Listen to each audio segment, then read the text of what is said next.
Good morning. I'm Natalie with KQNK. Today is Friday, March 1st. Currently, with partly cloudy skies, it is 31 degrees. The humidity is 85%. The wind speed is southwest at 9 miles per hour. The barometric pressure is 29.88. The dew point is 27 degrees, and the current wind chill is 23 degrees. It's 8:04 and time for Kansas News. Kansas Information Network News. I'm Jen Austin. The state's largest city is working to track overdoses through wastewater. The city of Wichita is working with the Sedgwick County Health Department to begin testing our wastewater, all the water that goes through the city's 5 sewer treatment plants. The testing will allow the city to track the use of illegal drugs like cocaine, methamphetamines, fentanyl, and xylazine, and even nicotine. Samples will be sent to a third-party vendor for testing, and the city will be able to see any spikes in drug usage throughout the community. I'm Jared Cirillo. A man is facing charges after allegedly causing $550,000 in damage to Union Pacific Railroad cars. Topeka police were called to the 1800 block of Northwest Brickyard Road on Wednesday and found a rail car had its doors open and a wire on the ground. A 41-year-old Topeka man ran out and was eventually arrested. He's facing burglary charges and more. Topeka police encourage anyone with tips to send those in. This is Kansas Information Network News. Whether taking on large commercial landscapes or your own backyard, let Steel help with your pursuit of the perfect cut. Introducing Steel zero-turn mowers for homeowners and pros. With a wide range of features and options, like our advanced 4-wheel suspension system and 0% financing available, it's time to let the pursuit begin. Real Steel. Find yours at steelusa.com/zero-turn. Available at select dealers. Financing available on qualifying purchases and subject to credit approval. See dealer for details. When you're high, you feel different. You think different, you talk different, you draw different, you listen to music different, but you probably knew that. Problem is, you also drive different, and not in a good way. That's why driving high is illegal everywhere. So if you're high, just don't drive. Make a plan to get a sober ride. Because if you feel different, you drive different. Brought to you by NHTSA and the Ad Council. Good morning. I'm Natalie Hadley with your KQNK News. Brought to you by Firebolt Ag, LLC, serving all of your chemical and fertilizer needs. More than 1,000 child care providers and stakeholders from all 105 Kansas counties urged lawmakers to channel more money into the state's overwhelmed child care programs. Child care data in the state suggests only 46% of children in Kansas are receiving child care services, and that an additional 85,000 child care slots are needed to meet demand. To alleviate some of the financial strain faced by providers, Governor Kelly introduced a $56 million allocation as part of her proposed budget for fiscal year 2025. And the funding includes nearly $30 million for the construction of child care facilities and $5 million for Northwest Kansas pilot program seeking to test practices for public-private child care partnerships in rural areas. Another $15 million will go towards workforce grants to support child care providers struggling in the wake of the COVID-19 pandemic. In fiscal year 2025, the money would provide an estimated 3,500 child care organizations with $4,000 grants. Child care providers and stakeholders signed onto a letter supporting the allocation, calling the move a critical economic development and one that would bolster struggling Kansas families. Lawmakers in the Republican majority legislature will go through budget items before sending the budget back to Governor Kelly. And if enacted, this allocation would be the largest single-year investment in early childhood care and education in Kansas history, according to the governor's office. Governor Kelly said early childhood providers are essential to preparing our children for lifelong success and know how critical it is to invest in our state's early childhood system. Legislators should listen to these experts and approve the crucial budget proposals needed to expand access to child care, support our working families and businesses, and grow our economy. At about 1:58 p.m. on Wednesday, the Hayes Fire Department was dispatched to a report of a fire in a manufactured home at 1010 Reservation Road in Hayes.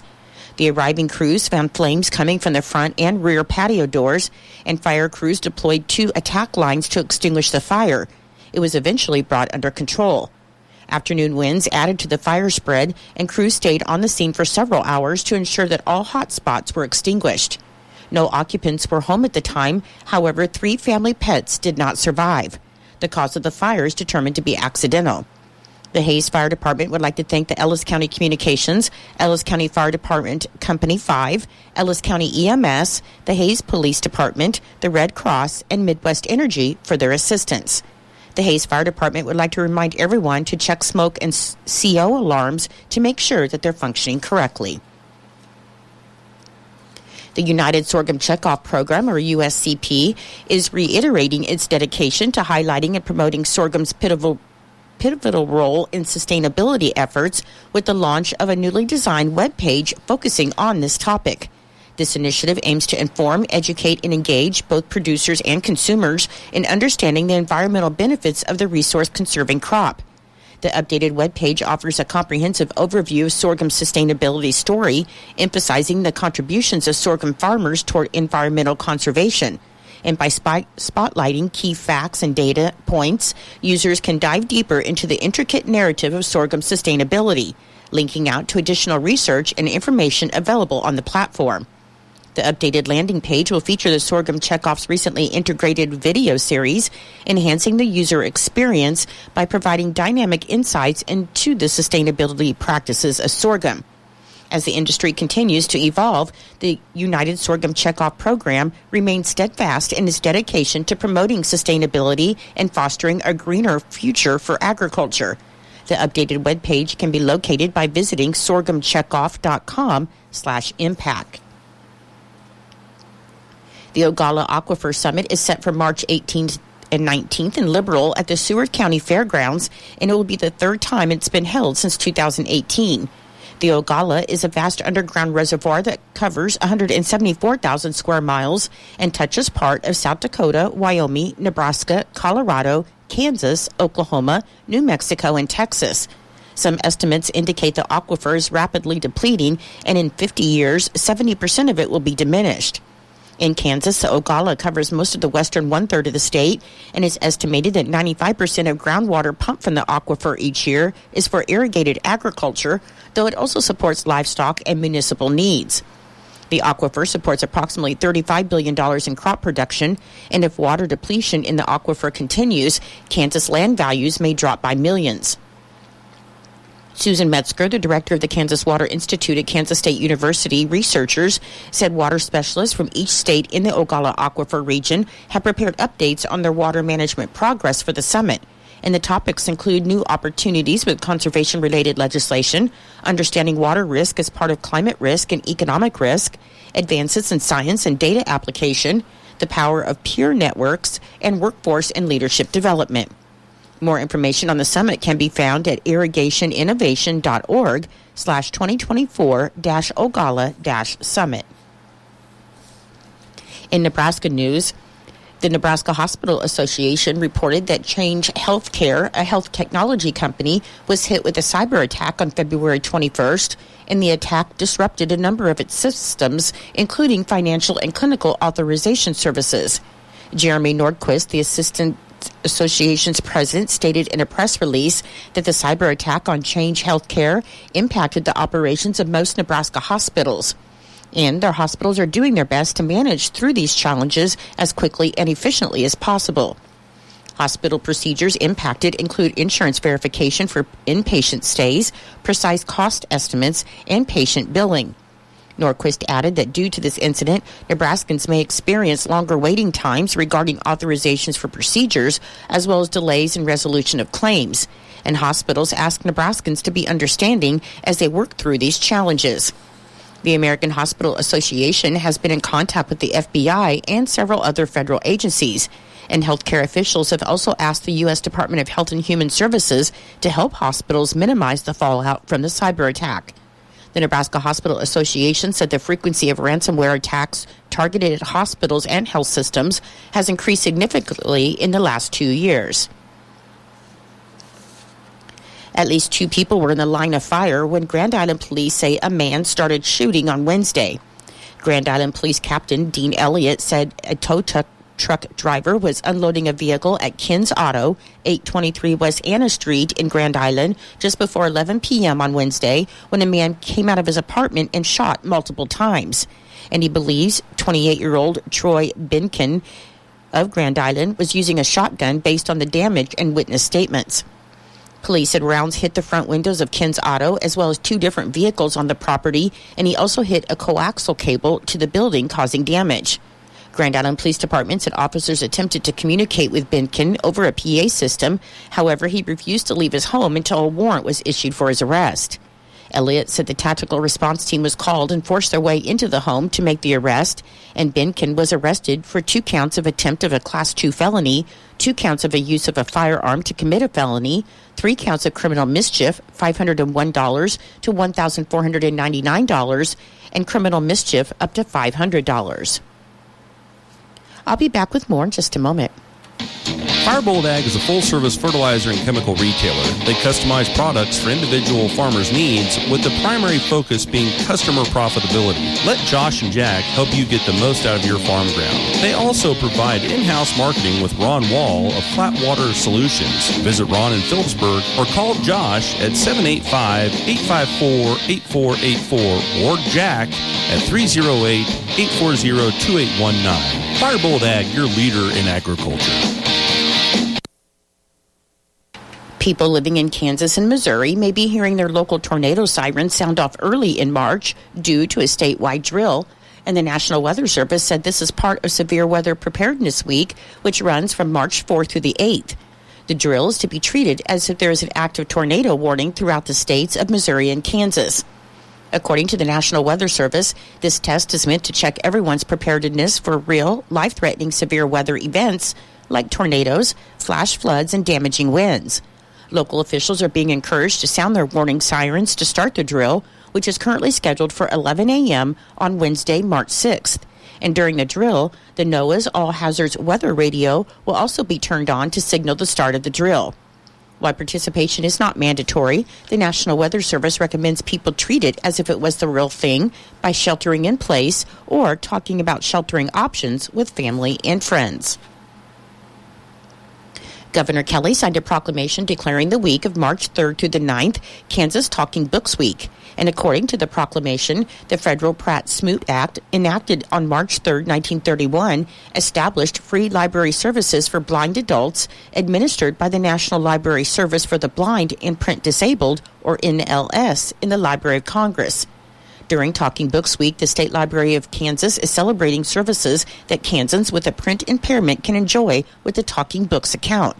Governor Kelly's proclamation highlights the variety of more than 150,000 accessible reading materials and additional information services, including a new statewide sponsorship by the agency of NFB Newsline. A service of the National Federation of the Blind, NFB Newsline provides library patrons access to hundreds of newspapers, magazines, emergency weather alerts, job listings, and more by phone, internet, an iOS app, and an Alexa skill. The director of the Talking Books Division, Michael Lang, noted that they encourage the current and potential patrons to explore the variety of services offered and the options for customization available through Kansas Talking Books, because they want every user to find their perfect fit of service to meet their needs. Talking Books Week programming will be shared on social media, and Kansas Talking Books is a division of the State Library of Kansas, proudly serves patrons who are blind, visually impaired, physically impaired, or otherwise print disabled in all 105 counties across the state with the assistance of outreach centers in Norton, Great Bend, and Iola. All services are provided at no cost to the patron, and to learn more about services from the State Library's Talking Books Division, you can call toll-free 1-800-362-0699 or visit kslib.info/talking-books. The Norton County Board of Commissioners has determined that environmental conditions exist in the county that have led to numerous wildfires, and they have also determined that due to the dryness, the potential for uncontrollable fires does exist.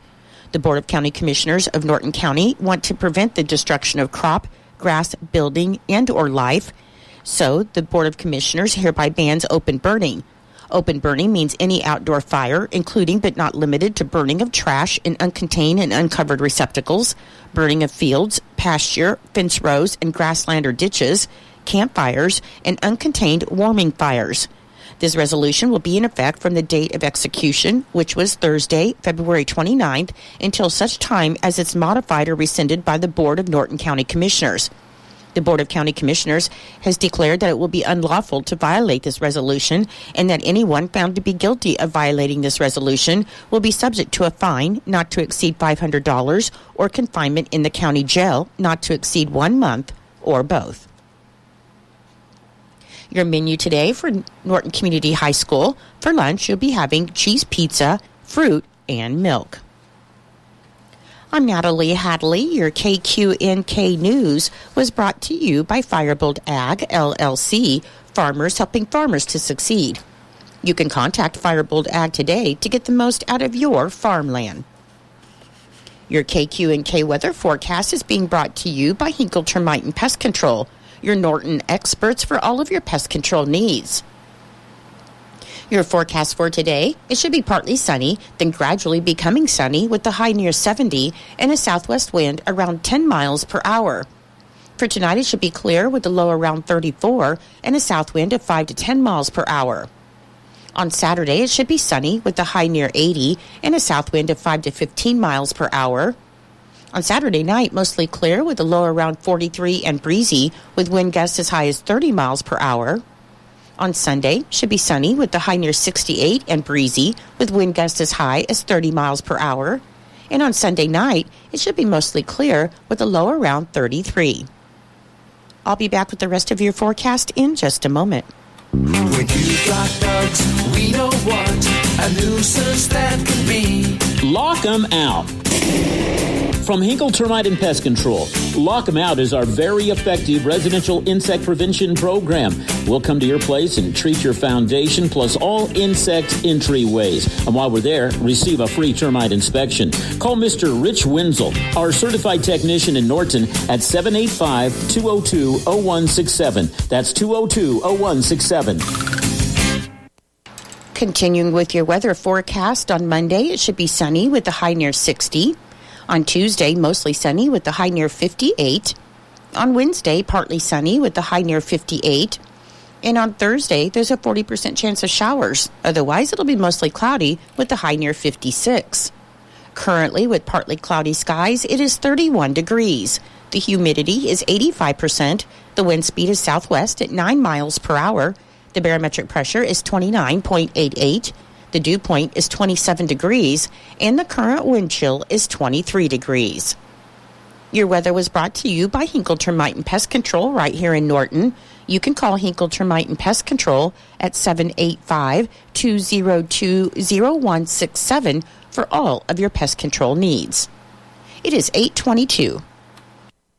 With today's inflation straining your budget, your Kansas Farm Bureau membership can help keep more money in your pocket. Get 15% off current published rates at Nextech Wireless. Special member pricing on select Grainger products. Save on vacation and travel with Avis Budget and Choice Hotels. And join the Kansans who've switched to Kansas Farm Bureau health plans, who enjoy significant savings on nationwide medical health care coverage. Join today. For a full list of benefits, visit kfb.org/benefits. Your Kansas Sports Report is being brought to you by United Northwest Federal Credit Union, where everything they do for you. This February, get a sweetheart of a deal on an auto loan at United Northwest Federal Credit Union with 5.25% APR on a 2018 or newer vehicle loan. Qualifying members may enroll in any of our loan add-on products and lower that APR even more. Purchase money loans only, and other terms and conditions may apply. All loans are subject to UNW FCU credit approval standards. Contact one of our friendly loan officers for more information. This deal is only valid February 1st through February 28th, so hurry in. UNW FCU is an equal housing lender and federally insured by NCUA. KIN Sports, I'm Spencer Dupuy. It's a big weekend in college hoops coming up as we've now entered March and get ever so closer to conference tournaments and then the NCAA tournament. Number 7 Kansas will try to get back on track tomorrow at number 15 Baylor at 12 p.m. on ABC. KU will most likely be without star guard Kevin McCullough Jr., though he is progressing and could play. The Kansas State Wildcats will look for their third straight win when they take on 5-10 Cincinnati tomorrow at 6 p.m. on Big 12 Now, ESPN+. Wichita State will host Rice tomorrow, also at 6 p.m. You can also catch that game on ESPN+. Over to the women's side, number 15 Kansas State will play his final regular season game at Texas Tech tomorrow at 2 p.m. Kansas wraps up the regular season tomorrow at home when the Jayhawks take on number 20 Oklahoma at 4 p.m. and Wichita State host UTSA at 2 p.m. tomorrow. All three of those games will air on ESPN+. KIN Sports, I'm Spencer Dupuy.